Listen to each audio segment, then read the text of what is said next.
Everybody, this is Mike Brennan here at the National Hurricane Center. It's 5:30 p.m. Eastern Time on Monday, August 5th, coming on with the latest on Tropical Storm Debby, which continues to move slowly inland across North Florida, currently as of 5 o'clock centered just to the southeast of Valdosta, Georgia, producing very heavy rainfall inland across portions of North Florida this afternoon. We have flash flood emergencies in effect for Suwannee County, the Lake City area, very dangerous flash flooding developing there. But you can also see that as Debby continues to move slowly northeastward, it's a huge expanse of rainfall that's developed out in advance of the center, affecting coastal Georgia, coastal South Carolina, all the way up into southern and eastern portions of North Carolina. And the rainfall now is going to become the big story as Debby moves slowly northeastward and then eastward, meandering off the coast of South Carolina all the way through Thursday and even into Friday before it starts to move a little more quickly towards the north and a little more definitively inland. We are expecting Debby to maintain tropical storm strength. It could even re-strengthen a little bit offshore, but the big story is going to be the water hazards and the potential for record-setting rainfall and catastrophic flooding that's going to play out not just today or tomorrow, but through the rest of the week in portions of Georgia, South Carolina, even of North Carolina. So let's take first a look at the rainfall forecast. This is all the way out through Saturday. So several days of heavy rain here with the system meandering off the coast. These dark red and purple areas are 15 to 20 inch rainfall totals that extend from places like Savannah, Beaufort, Hilton Head, Charleston, up to Myrtle Beach, even up into southern North Carolina. We're expecting widespread 10 to 20 inch rainfall totals here with isolated amounts as high as 10 inches. Even down in Florida, we could still see several more inches of rain. But the real story now is going to shift to Georgia, South Carolina, and North Carolina over the next several days.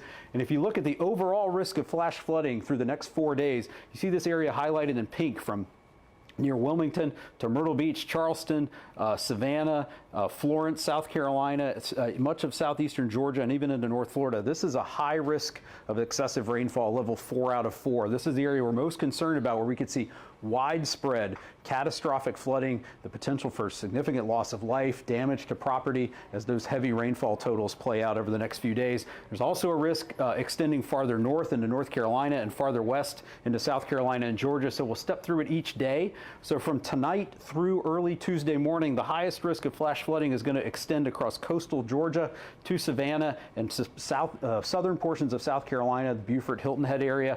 From Tuesday morning into Wednesday morning, the area at greatest risk is going to include much of coastal Georgia, now extending northward into Charleston, to Myrtle Beach, all the way up to extreme southeastern North Carolina.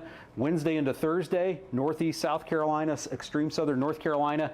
And then as we go from Thursday into Friday, we're going to see that risk, a moderate risk, level 3 out of 4, extend northward up into much of central North Carolina, the Raleigh area, into portions of south central Virginia. So again, each day that risk is going to slowly evolve, but you can see with the risk consolidated for several days across portions of coastal Georgia, South Carolina, and North Carolina. That's where the greatest threat is.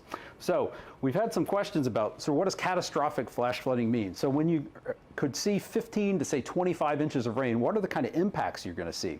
Well, you're going to see widespread flooding of structures. Homes and businesses will be flooded. You're going to have to evacuate people. There may be rescues involved. And flooded roads are going to really hamper travel and your ability to move around. There could be widespread road closures of major roads like interstates, major highways. Your ability to move and access certain areas may be totally cut off. We could also see roads being eroded from underneath due to floodwaters. It could make it very dangerous to be out driving, especially at night. And then finally, you're going to see places flood that you've never seen flood before.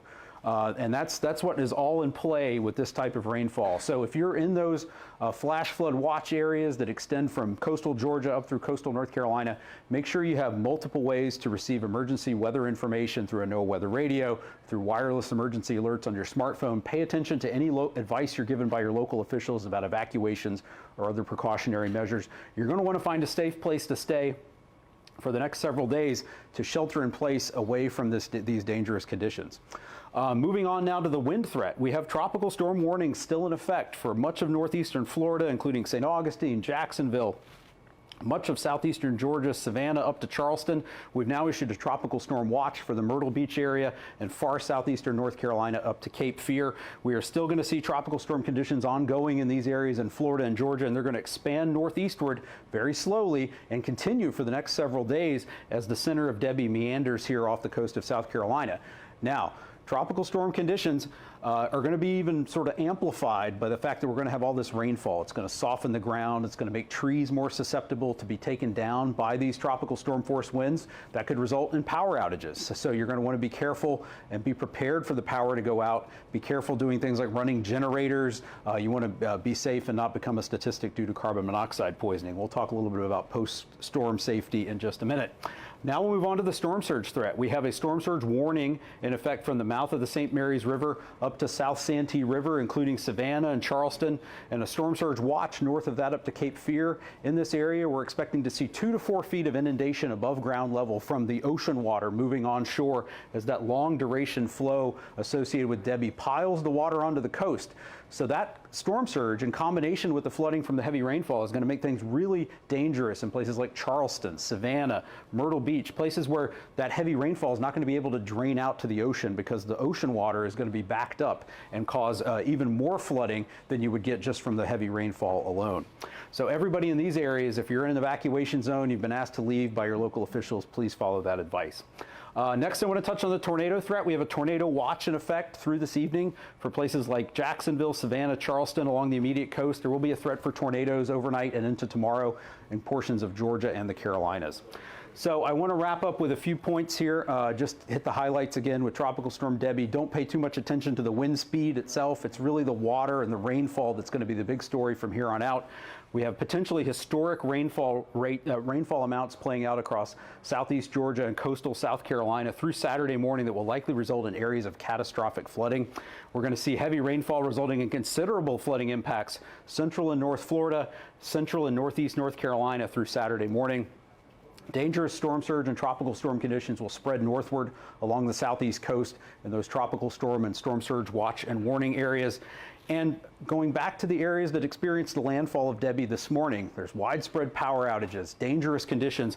We want people to be aware of that there may be down power lines, and you want to avoid those, avoid flooded areas, ensure you're using generators properly, avoid carbon monoxide poisoning, and use caution when you're cleaning up. We lose a lot of people to post-storm accidents, and it's also going to be hot. It's still the middle of summer in North Georgia, North Florida, South Georgia, so please be sure to drink plenty of water and avoid heat exhaustion, because with power outages, people aren't going to be able to get effectively into air conditioning. So just a couple of reminders, stay tuned to us here at the National Hurricane Center. Come back here to hurricanes.gov. We'll have updates throughout the night, throughout the week on Tropical Storm Debby and its impacts. You can find local information at your local National Weather Service office at weather.gov.